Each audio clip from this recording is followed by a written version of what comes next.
अपने हर नए काम की शुरुआत भगवान का आशीर्वाद लेकर करना चाहिए। अपने फर्स्ट ब्लॉग में भगवान का आशीर्वाद लेकर ही आपके साथ शेयर करूंगी। उम्मीद करती हूँ कि ये आपको ज़रूर पसंद आए। तो फ्रेंड्स, सीमा स्ट्रीट में आपका बहुत बहुत स्वागत है। तो अपने फर्स्ट ब्लॉग को लेकर मैं बहुत खुश थी। फटाफट से मैंने कुकर में ही गाजर का हलवा बना दिया, क्योंकि घर में गाजर ही बहुत छोटी छोटी रखी थी, तो मैंने उसको ना ही किसा है, बस फटाफट काट के और कुकर में उबाल लिया। तो चलिए, सबसे पहले मैं आपको अपनी फैमिली से मिलाती हूँ। ये मेरे 4 साल का बेटा सोम है, जिसे टाइम से सुलाना होता है और सुबह स्कूल के लिए जगाना भी होता है।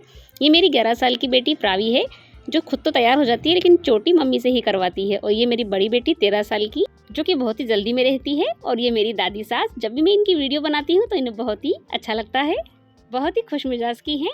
और ये मेरे ससुर जी, टाइम से बच्चों को स्कूल छोड़ना, उनको लेकर आना इनका काम है। तो फर्स्ट ब्लॉग के लिए मैं इतनी खुश थी कि मुझे कुछ समझ ही नहीं आ रहा था कि मुझे कौन सा सूट पहनना चाहिए। फिर सोचा कि क्यों ना सोम के पापा से ही पूछ लिया जाए। तो इनसे मिलिए, ये है मेरे हस्बैंड। तो मैंने इनसे पूछा तो उन्होंने एक सूट रिजेक्ट कर दिया, ये कैंसिल। फिर दूसरा पूछा, दूसरा भी उन्होंने कर दिया रिजेक्ट, क्योंकि काला मंदिर पे नहीं पहनते हैं ना। फिर लिया मैंने तीसरा, शायद तीसरा इनको अच्छा लगे। जी हाँ, ये इन्हें बहुत ही प्यारा लगा। तो ये लो, फर्स्ट ब्लॉग के लिए ये सूट सिलेक्ट। लेकिन बाकी के जो बिखरे हैं, इनकी भी तो हमें घड़ी करना होगा ना।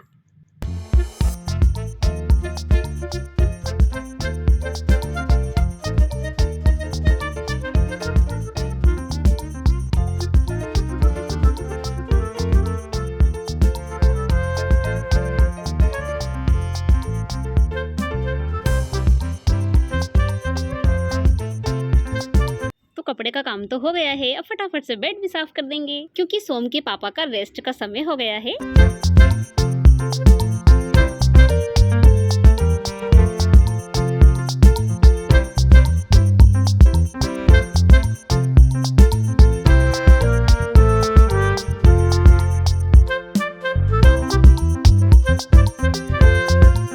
अब थोड़ी देर सोम के पापा सोने का नाटक करेंगे, कहीं सोम उनका मोबाइल ना ले ले। लेकिन सोम भी बहुत चतुर है, उसे पता है कि पापा बिना मोबाइल के सो ही नहीं सकते हैं, इसलिए फटाक से वो आ गया अपने पापा के पास। जब तक थोड़ी देर वो अपने पापा का मोबाइल नहीं चला लेता, उसे नींद नहीं आती है। बस थोड़ी देर में ऐसे ही मोबाइल देखते देखते सोम को नींद आ जाएगी। तो सोम को भी नींद आ गई है। अब मैं घर में रात के जो बाकी के काम है उसे भी कर लूँगी। सच में बहुत ही मुश्किल होता है एक अकेली बहू के लिए सब कुछ कर पाना, लेकिन फिर भी यूट्यूब पर आना मेरा एक सपना था, जो मुझे अब पूरा होता हुआ दिखाई दे रहा है। बस आपका प्यार और आशीर्वाद चाहिए, क्योंकि अब मैं इतनी आगे आ चुकी हूँ। अब मेरा पीछे जाने का बिल्कुल भी मन नहीं है। देर रात तक मैं काम करती हूँ, सुबह जल्दी भी उठ जाती हूँ, लेकिन फिर भी मैं यूट्यूब के लिए समय निकाल ही लेती हूँ, क्योंकि मुझे अब सफल होना ही है, चैनल को ग्रो करना ही है।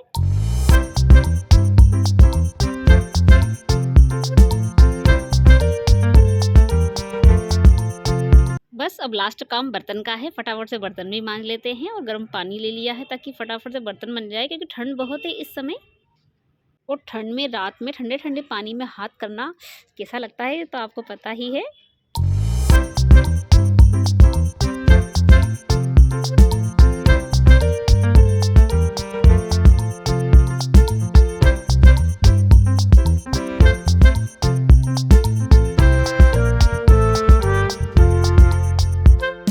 तो ये बर्तन भी साफ हो गए हैं। रात में ही उनको पोंछ कर भी जमा देती हूँ, ताकि सुबह परेशानी ना आए। बस थोड़ी देर मोबाइल में अपना काम करके 1 से 1:30 के बीच में सो जाती हूँ। तो आज 6:30 बजे मेरी नींद खुली है, और मैंने टिफिन में बच्चों के लिए पत्ता गोभी की सब्जी काट ली है। सुबह सुबह इतनी जल्दी उठना भी बहुत मुश्किल काम होता है, इतनी नींद आती है ना। तो फटाफट से ऑयल में मैंने जीरा डाल दिया है, राई डाल दी है, लहसुन को कूट कर भी इसमें डाल देंगे। अब अगर आप इसमें चाहे तो टमाटर डाल सकते हैं या फिर मटर, दोनों से ही पत्ता गोभी में बहुत ही अच्छा टेस्ट आता है। अब इनको भून लेंगे और फिर धुली हुई पत्ता गोभी इसमें डाल देंगे। सुबह सुबह बच्चों के टिफ़िन में सूखी सब्जी चाहिए होती है। बच्चों की सब्जियां भी सिलेक्टेड है, पत्ता गोभी, भिंडी, टमाटर, आलू, इसी तरह की सब्जियां बच्चे पसंद करते हैं। पत्ता गोभी हल्की सी सॉफ्ट हो जाए, बस उसमें हम फिर डाल देंगे नमक स्वाद अनुसार, हल्दी पाउडर डाल देंगे आधी छोटी चम्मच, मिर्ची भी डालें तो आप बच्चे के टेस्ट के हिसाब से ही डालें। मैंने यहाँ पर आधी छोटी चम्मच लाल मिर्च ली है, क्योंकि बच्चे कम पसंद करते हैं। अब मिक्स कर देंगे। अब 10 मिनट के लिए इसको ढककर रख देंगे, ताकि ये जल्दी पक जाए।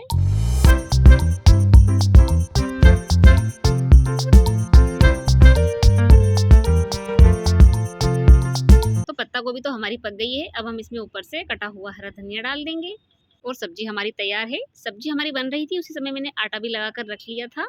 आटा मैंने एक ही साथ लगा लिया है, क्योंकि ठंड के दिन है, ख़राब नहीं होता है। क्योंकि थोड़ी देर बाद मुझे मेरी छोटी बेटी का टिफ़िन भी बनाना है, फिर सोम का भी बनाना है।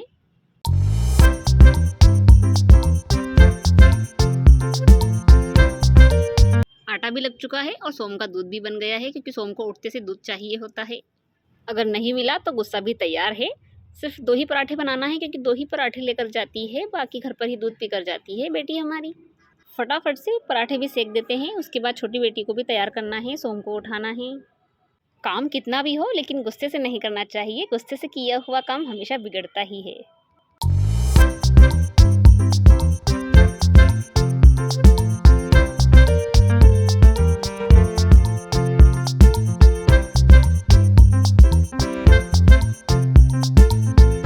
स्कूल का टाइम हो गया है, टिफ़िन जमा देते हैं, नहीं तो गुस्से में आएगी और कहेगी मम्मा आपने मेरा टिफ़िन अभी तक नहीं जमाया है, कितना लेट हो गया है, मुझे नींद भी लेट खुली है और पता नहीं क्या क्या बोल जाती है। सुबह सुबह गुस्सा तो बिल्कुल नाक पर ही रखा रहता है, क्योंकि नींद पूरी नहीं हो पाती है ना। तो ये बिटिया रानी आई, दूध पिया, कप रखा और ये चल दिए। अब छोटी बेटी को स्कूल भेजने की तैयारी, ड्रेस उसने पहन ली है, बस मुझे चोटी करना होता है, क्योंकि छोटे छोटे हाथों से गूंथने में चोटी नहीं आती है ना, इसलिए।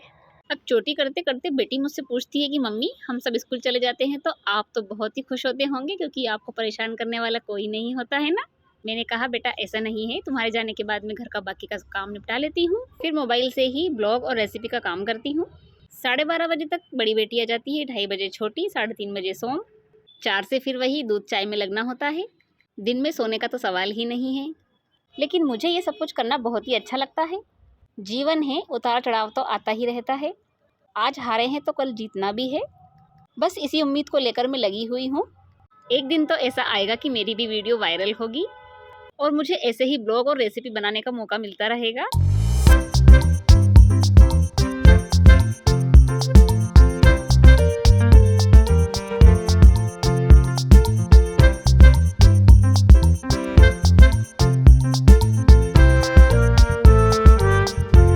तो ये दोनों बच्चे स्कूल चले गए, लेकिन सोम अभी तक उठे नहीं हैं भाई। रात को मस्ती बहुत ज़्यादा कर ली, इसलिए नींद ही नहीं खुल रही है। तो सोम सो रहा है, तब तक मैं सीढ़ियों का झाड़ू और लगा लेती हूँ, यही रह गया था बाकी। सेकंड स्टोरी से लेके फर्स्ट स्टोरी तक सीढ़ियाँ हैं।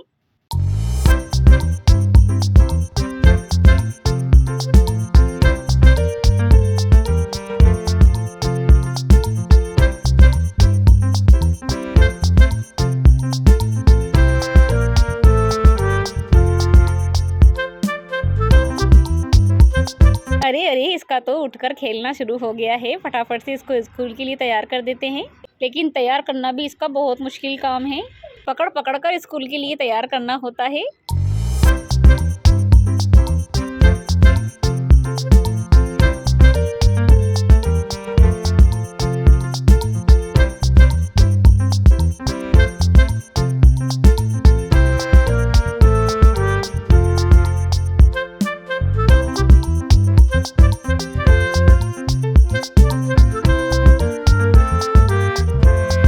इधर सोम के पापा भी स्कूल चल दिए हैं, लेकिन पढ़ने नहीं, बच्चों को पढ़ाने के लिए।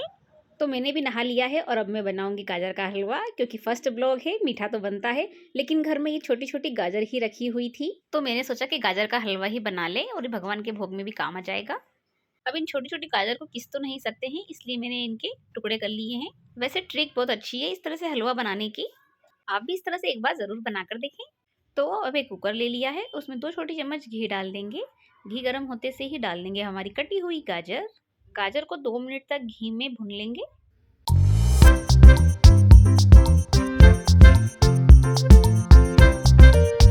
और फिर इसमें डाल देंगे आधा गिलास दूध। बिना कोई मावा और बिना ही कोई मिल्क पाउडर से आज हम ये हलवा बनाकर तैयार करेंगे। बस एक बार मिक्स कर देंगे और कुकर का ढक्कन लगा लेंगे। 1 सीटी आने दें, फिर कुकर का ढक्कन खोल लें। तो गाजर इस तरह से उबालने से बहुत ही अच्छे से सॉफ्ट हो गई है। अब हम क्या करेंगे, हमें लेना है इस तरह का मेशर। अगर आपके पास इस तरह का मेशर नहीं है तो आप ग्लास या कटोरी से भी इस तरह से इसे मैश कर सकते हैं, या फिर इसे ठंडा करके मिक्सर में भी पीस सकते हैं, लेकिन हर एक टुकड़ा मैश होना चाहिए। तो ये देखिए एकदम हमने इसे बारीक कर लिया है। फिर से आप गैस चालू कर लें। अब हम इसमें डालेंगे आधी कटोरी मलाई। मेरे पास मलाई रखी थी इसलिए मैं इसका यूज़ कर रही हूँ, आपके पास नहीं है तो कोई बात नहीं। मलाई डालने से हमें मावे वाला टेस्ट आएगा, इसलिए मैंने मलाई का यूज़ किया है। अब मलाई के साथ हलवे को अच्छे से भुनना है। अच्छे से भुन जाने के बाद ही अब मैं इसमें डाल दूंगी बारीक कटे हुए काजू और बादाम।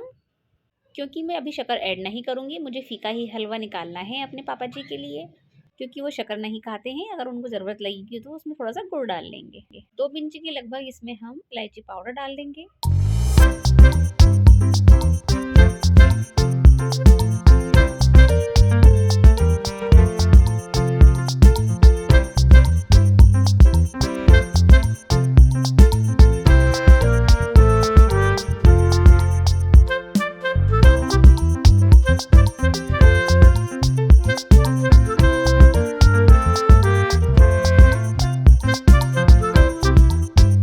हलवा हमारा अच्छे से भुन गया है। अब मैं इसमें से फीका हलवा निकाल लूंगी और अब हम इसमें डाल देंगे शक्कर। तो 5 से 6 छोटी चम्मच मैंने यहाँ पर शक्कर डाली है। आप आपके टेस्ट के हिसाब से शक्कर कम ज़्यादा कर सकते हैं। अब शक्कर इसमें अच्छे से मेल्ट हो जाए तब तक ही हमें इसे और भुनना है। यकीन मानिए बहुत ही टेस्टी हमारा हलवा ये बनकर तैयार होगा। शक्कर मेल्ट हो जाने के बाद हम इसमें लास्ट में डाल देंगे 1 चम्मच और घी, क्योंकि इस उम्र में तो छोटे बच्चे को घी खिलाना चाहिए, क्योंकि फिर बड़े होकर घी तेल से परहेज करना होता है।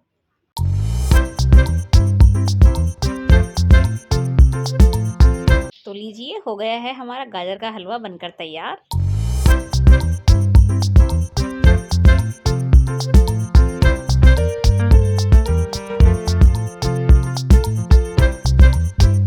ऊपर से बारीक कटी हुई पिस्ता भी हम डाल दें तो कैसा रहेगा।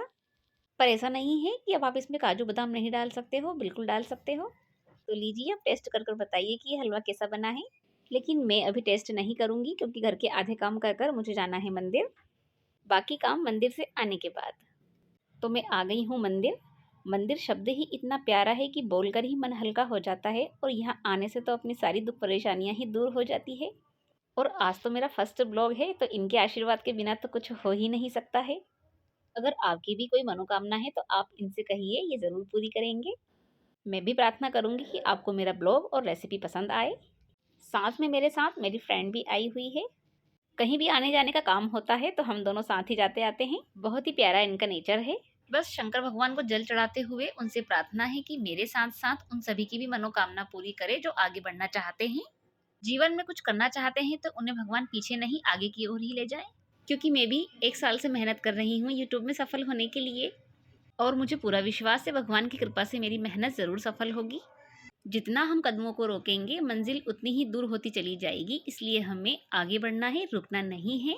बस यही आशा से आज मैंने ये ब्लॉग आपके साथ शेयर किया है। उम्मीद करती हूँ कि आपको ज़रूर पसंद आए। मेरे अगले ब्लॉग और रेसिपी के लिए मेरे चैनल को सब्सक्राइब कर दें। बस भगवान का आशीर्वाद लेकर मैं आज का ब्लॉग यहीं ख़त्म करती हूँ। आने वाले न्यू ब्लॉग और रेसिपी के लिए मैंने भगवान का आशीर्वाद ले लिया है। जय श्री कृष्णा।